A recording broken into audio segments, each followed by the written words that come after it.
So, hello, hi, everybody out there. Young doctors waiting for NEET PG counseling to start, पर कुछ खटाई हो गई है.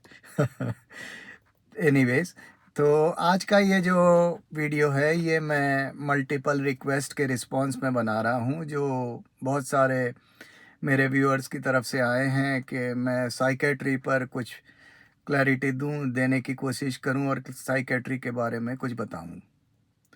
तो आज साइकेट्री की बात करते हैं, शुरू से शुरू करते हैं. तो साइकेट्री का जो कीवर्ड है वो क्या है? वो है साइक.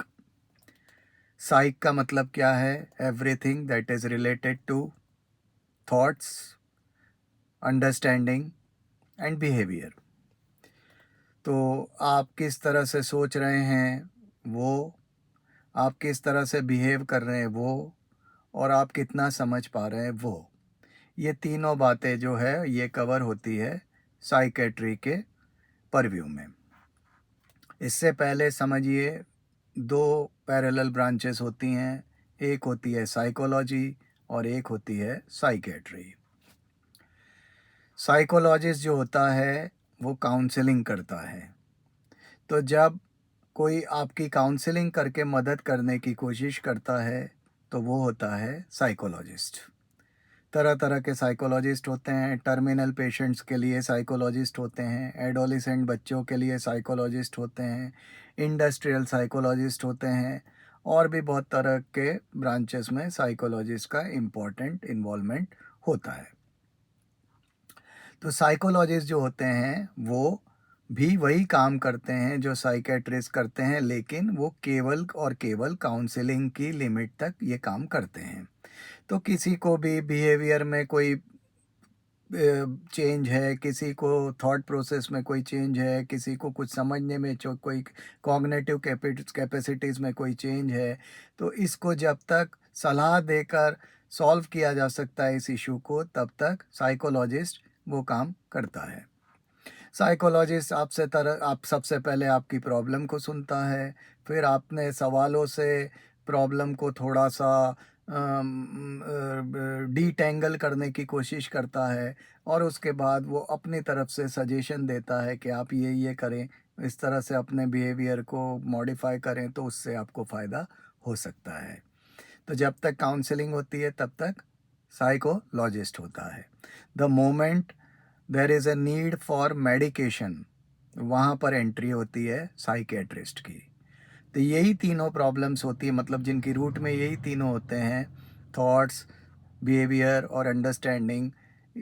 लेकिन जब दवाई की ज़रूरत आ जाती है, जब प्रॉब्लम इतनी ज़्यादा आगे बढ़ चुकी होती है कि अब उसे सलाह से नहीं मैनेज किया जा सकता है, उसे दवाई से ही मैनेज करना पड़ेगा, तब साइकेट्रिस्ट का रोल शुरू होता है. लेकिन भारत में ऐसा कोई एस्टेब्लिश डिस्टिंक्शन नहीं है जनरल पॉपुलेशन में. तो भारत में जो है, जो काम साइकोलॉजिस्ट करता है वही काम साइकेट्रिस्ट भी करता है. मतलब कि काउंसलिंग का काम भी साइकेट्रिस्ट ही ज़्यादातर जगहों पर करता है. बड़े शहरों में जहाँ पर साइकोलॉजिस्ट अवेलेबल हैं, जहाँ लोग डिफरेंस समझते हैं, वहाँ पर लोग साइकोलॉजिस्ट के पास जाते हैं. बट अदरवाइज़ ज़्यादातर मिड और छोटे लेवल के शहरों में जो है साइकेट्रिस्ट ही काउंसलिंग का काम भी करता है. अब साइकेट्रिस्ट कहाँ कहाँ काम करता है? देखिए, सबसे पहले तो साइकेट्रिस्ट जो है वो काउंसलिंग का काम करता है. उसके बाद साइकेट्रिस्ट जो है पेशेंट को मेडिकेशन देने का काम करता है. उसके बाद साइकेट्रिस्ट काम करता है डी एडिक्शन सेंटर्स में. तो डी एडिक्शन सेंटर्स भी साइकेट्रिस्ट के लिए एक इम्पॉर्टेंट वर्क प्लेस होता है. फिर से शुरू से एक्सप्लेन करने की कोशिश करता हूँ. काउंसलिंग के बारे में बता चुका हूँ. उसके बाद ट्रीटमेंट पार्ट. देखिए, साइकेट्रिस्ट के पास कौन से पेशेंट आते हैं? साइकेट्रिस्ट के पास मेनली एंजाइटी न्यूरोसिस के पेशेंट आते हैं, डिप्रेशन के पेशेंट आते हैं, पैनिक अटैक के पेशेंट आते हैं, और साइकोसिस के पेशेंट आते हैं, जिसे कि हम बाइपोलर डिसऑर्डर्स भी कहते हैं. तो ये जो पेशेंट्स काउंसलिंग वाले पेशेंट्स तो आते ही हैं, है ना, लेकिन मैं अब जो है थेरेप्टिक बात कर रहा हूँ, जहाँ पर साइकेट्रिस्ट को ट्रीटमेंट प्रिस्क्राइब करना है, वो वाली बात बता रहा हूँ। तो एंजाइटी न्यूरोसिस के पेशेंट्स होते हैं, डिप्रेशन के पेशेंट होते हैं, पैनिक ऑर्डर्स के पेशेंट होते हैं, फोबिया के पेशेंट होते हैं, और साइकोसिस के मतलब बाइपोलर डिसऑर्डर्स के पेशेंट साइकेट्रिस्ट के पास आते हैं। अब साइकेट्रिस्ट के साथ क्या होता है कि साइकेट्रिस्ट को सबसे पहले इन पेशेंट्स को केवल और केवल बात कम्युनिकेशन से एग्जामिन करना होता है। इसमें कोई फिजिकल एग्जामिनेशन नहीं होता है, कम्युनिकेशन से ही साइकेट्रिस्ट जो है असेस करता है उस पेशेंट की मेंटल स्टेट को, और उसकी मेंटल स्टेट को एसेस करने के बाद वो उसे मेडिकेशन प्रिस्क्राइब करता है। अब यहाँ पर ये समझिए कि जो साइकेट्रिस्ट की जो प्रैक्टिस होती है, it is a lot more different from regular medical practitioners practice. मतलब कि जो एक जनरल फिजिशियन होता है या जो एक जनरल सर्जन होता है, उनकी जो प्रैक्टिस होती है उसकी और साइकेट्रिस्ट की कोई समानता नहीं होती है। साइकेट्रिस्ट का एग्जामिनेशन करने का तरीका अलग होता है, साइकेट्रिस्ट का डायग्नोस करने का तरीका अलग होता है, और साइकेट्रिस्ट की प्रिस्क्राइब की जाने वाली दवाइयाँ जो होती हैं वो भी अलग होती है। तो MBBS में आपने जो कुछ भी पढ़ा है उसका कुछ भी साइकेट्री में पोस्ट ग्रेजुएशन के दौरान काम आने की पॉसिबिलिटी कमी है। और जब आप प्रैक्टिस भी करना शुरू करेंगे तो साइकेट्री की प्रैक्टिस जो है, it is very different from practice of regular medicine. इतना तो आप समझ ही गए। अब इसमें एक और बात होती है कि साइकेट्री में जो मेडिकेशन की जो रेंज होती है वो बहुत वाइड नहीं होती है ना, कुछ लिमिटेड ऑप्शंस ही अवेलेबल होते हैं, और उन्हीं लिमिटेड ऑप्शंस में साइकेट्रिस्ट को वो मेडिकेशंस प्रिस्क्राइब करनी होती है। अब इसके अलावा साइकेट्रिस्ट जो है वो काम करते हैं डी एडिक्शन सेंटर्स में।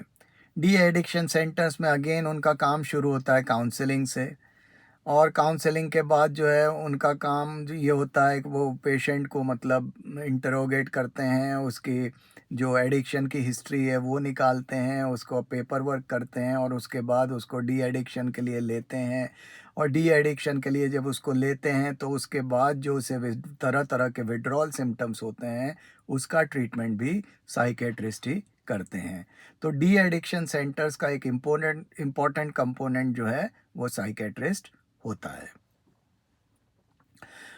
अब आप कहेंगे कि बड़ा आसान काम है, कोई टेंशन नहीं, किस बस इंटरव्यू लो और काउंसलिंग कर दो या दवाई दे दो। देखिए ऐसा नहीं होता है। सबसे पहले तो जो साइकेट्रिक पेशेंट्स होते हैं वो जो हैं काफ़ी अलग तरह के, और मतलब कहूँ तो डिफ़िकल्ट इंडिविजुअल्स होते हैं। तो उनसे जो है कम्युनिकेशन एस्टेब्लिश कर पाना वो भी एक इम्पॉर्टेंट इशू होता है। जब कम्युनिकेशन एस्टेब्लिश होता है तो प्रॉपर क्वेश्चन पूछ के उनकी हिस्ट्री एक्सट्रैक्ट करना पड़ती है, उनकी प्रॉब्लम्स को समझना पड़ता है, और उसके बाद जो है मेडिकेशन प्रिस्क्राइब करना पड़ता है। ये जो है, एक तो सबसे पहले MBBS में आपने जो भी सीखा वो सब कुछ आपको भूलना पड़ेगा। You will have to start from square one, और उसके बाद जो है आप सब कुछ जो है एक अलग तरह से प्रैक्टिस करेंगे, जिसे कि साइकेट्री कहते हैं। अब आप मुझसे पूछेंगे कि इसके प्रॉस्पेक्ट्स क्या हैं। देखिए प्रॉस्पेक्ट्स का ऐसा है कि अभी भी भारत में कम से कम छोटे शहरों में ये माना जाता है कि साइकेट्रिस्ट का मतलब होता है पागलों का डॉक्टर, जबकि ये बिल्कुल भी सही नहीं होता है। साइकेट्रिस्ट पागलों का डॉक्टर नहीं होता है। उसके बाद जो है, जब आप इस मिथ को तोड़ लेते हैं कि आप पागलों के डॉक्टर नहीं हैं, उसके बाद भी जो है अभी भारत में लोग आसानी से साइकेट्रिस्ट के पास आने को तैयार नहीं होते हैं। जब एडवांस स्टेज आ जाती है किसी की डिप्रेशन की या साइकोसिस की, वही वाले पेशेंट जो हैं साइकेट्रिस्ट के पास आते हैं।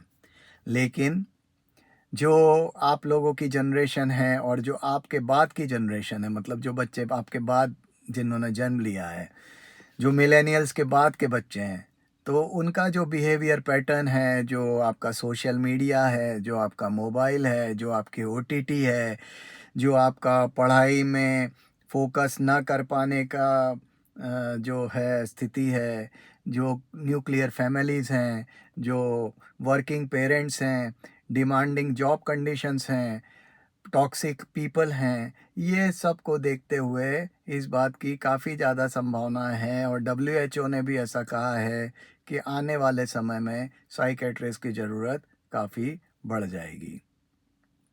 तो आप ऐसा मान कर चल सकते हैं कि आज नहीं तो कल साइकेट्रिस्ट के प्रॉस्पेक्ट्स ब्राइट होंगे। तो कंक्लूड करने के लिए कहूँ तो यदि आप अलग तरह का काम करना चाहते हैं रेगुलर मेडिकल प्रैक्टिस के को छोड़कर, यदि you want to start afresh and if you are a very cool guy, if you are a person who knows how to encash his know-how, and if you are happy with counseling people, if you are good at comforting people, you love comforting people, तो आप psychiatry को चुन सकते हैं। Psychiatry में as such बहुत ज़्यादा earning होने की संभावना नहीं होती है, क्योंकि इसमें न कट प्रैक्टिस होती है न कमीशन प्रैक्टिस होती है। इसमें केवल और केवल काउंसलिंग और कंसल्टेशन होता है और प्रिस्क्रिप्शन होता है। तो ओवरऑल जो है साइकेट्रिस्ट जो होते हैं एज सच कोई बहुत ज़्यादा हॉट केक्स नहीं माने जाते हैं। तो this was everything about psychiatry. अब कंक्लूजन तो आप ही को निकालने हैं। इस बात को आप अच्छी तरह आप सभी लोग सुनने वाले दिमाग से क्लियर कर लीजिए कि पैसे ऐसे कमाने की गारंटी कोई ब्रांच नहीं देती है। तो एनीवेज कंक्लूड करता हूँ। Hope it was good, hope it was useful, and if it was useful, please like it and try to share with guys who are in the same boat with you. तो please like कर लीजिए, share कर लीजिए और दिल करे तो subscribe कर लीजिए। यही कोशिश करूँगा कि आगे भी ऐसे ही काम के वीडियोस बनाते रहूँ। Hope it was useful, hope it was helpful. Okay, नमस्कार, थैंक्स, गुड बाय।